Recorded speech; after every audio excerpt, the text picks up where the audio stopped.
Welcome to Midnight Guest. If you're hearing my voice, it's already too late to turn back. You've stepped into the dark, and what you'll hear tonight will stay with you. Not one story, but three. Three chilling encounters that will crawl beneath your skin and make you question the safety of every lock, every shadow, every quiet moment you thought was yours. Each one different, each one worse than the last. So sit back, stay quiet, and whatever you do, don't look behind you.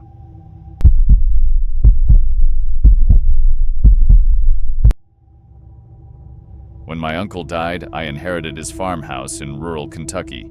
It had been abandoned for years. Boarded windows, ivy climbing the walls. Everyone in town whispered about the smell that came from it in the summer. The first night I stayed there, the floors creaked more than normal. The air was thick with mildew, but beneath it, something sharper, something rotten.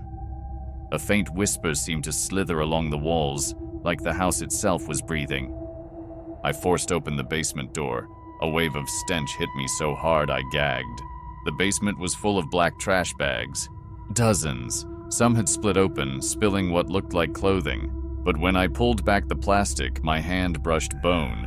Human bone. Bodies. Dozens of them. Some skeletonized, some fresh enough that flies still buzzed. Men, women, even children.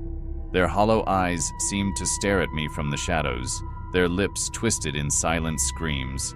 I could feel their cold presence brush my skin, even though they lay motionless. I stumbled back, horrified, and then I heard it. Movement behind me. Something shifting in the bags. Something still alive. A faint, wet sigh echoed through the basement, and the walls seemed to pulse, pressing in closer. I could hear scraping nails, and then soft whispers. "You shouldn't be here." I don't know what my uncle did. I don't know how many people he killed. I just know I'm not going back in that house. And if you ever drive past it, don't stop. Don't even slow down. Don't like. Don't subscribe. And it might be the last peaceful night you ever have.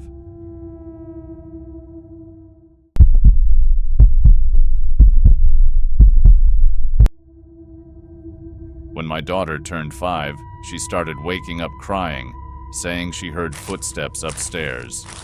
Our house doesn't have an upstairs, just an attic. At first, I told her it was raccoons or squirrels, but then I heard it too. Heavy footsteps dragging across the floorboards, sometimes even furniture scraping. I pulled down the attic ladder. Dust fell over me. I climbed up slowly, flashlight in hand. The attic was empty, just beams and insulation. I let out a shaky laugh, until I noticed the footprints in the dust. Small, barefoot, leading straight toward the far corner, but the corner had no floor, just a black hole between the beams. I shone my light into it. Something whispered my name. I slammed the attic shut and nailed it closed, but it didn't stop. Each night the noises grew heavier, like something pacing above our heads. Sometimes I'd hear a low humming, like a lullaby sung backwards. Other nights it was breathing. Slow, wet breaths coming from the ceiling. One night, I woke to find my daughter standing at the foot of my bed, eyes wide, pointing upward. "Daddy," she whispered, "it's looking down at us."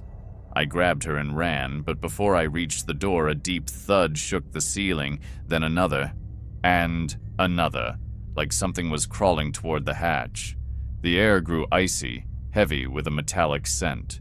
Shadows began stretching along the walls unnaturally, twisting and writhing, forming shapes that shouldn't exist. I could hear whispers of my own name in voices that weren't my daughter's. It felt alive, hungry, and malicious. The wooden floorboards groaned as if something massive was pressing down just above me.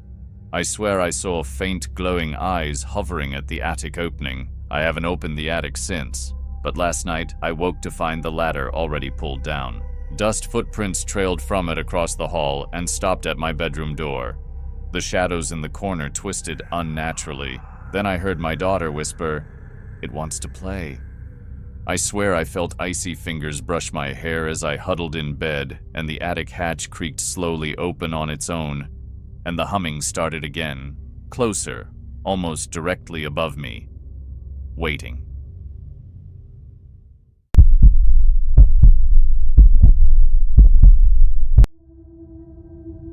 I live alone in a high-rise apartment on the 14th floor.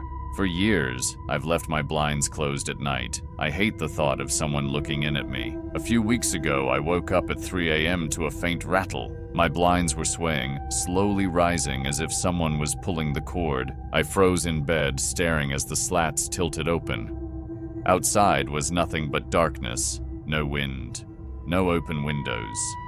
Just the blinds moving on their own. The next night it happened again, and again. Always at 3:14 a.m. I tied the cord in a knot. It didn't matter, they still opened. One night, I decided to watch. At 3:14, the blinds pulled themselves up, revealing the window in full. And reflected in the glass, standing right behind me, was a figure. I spun around, nothing there, but in the reflection, it stayed. A tall silhouette, watching.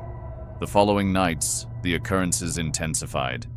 I'd wake to find the blinds halfway open, though I'd left them completely shut. Sometimes I'd hear soft dragging sounds on the floor behind the blinds, like someone pacing slowly, patiently. Other nights there were scratches against the glass, faint, deliberate, as if it were trying to get my attention. Last night I woke to feel a cold hand brush my shoulder.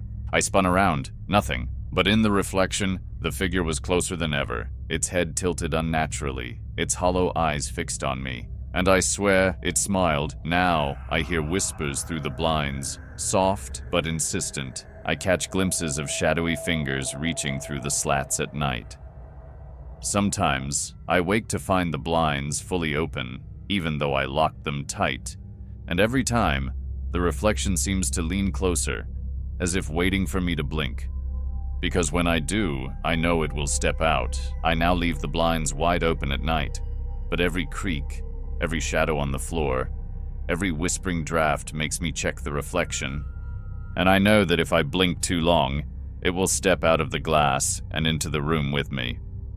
The shadows you felt here are only the beginning. There's another story waiting in the dark, and as a warning, it might be far worse than this one. Step into it, but remember, once you do, there's no turning back.